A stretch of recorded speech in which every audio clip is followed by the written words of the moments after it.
Hey yo, mic check. Yeah. Come on.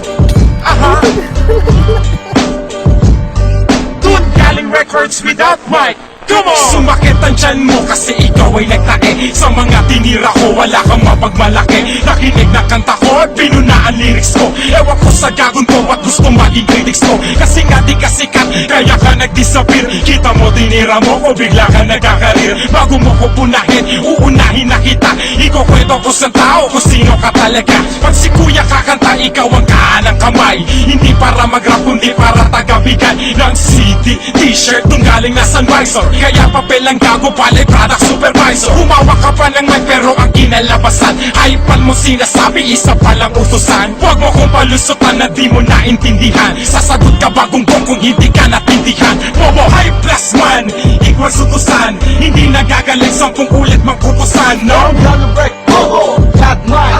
Wala ko sinasabi sa'yo rin ang galing yan. Sa bibig mo nang galing, hype man ka lang. Alalay ang ibig sabihin, pinaganda lang.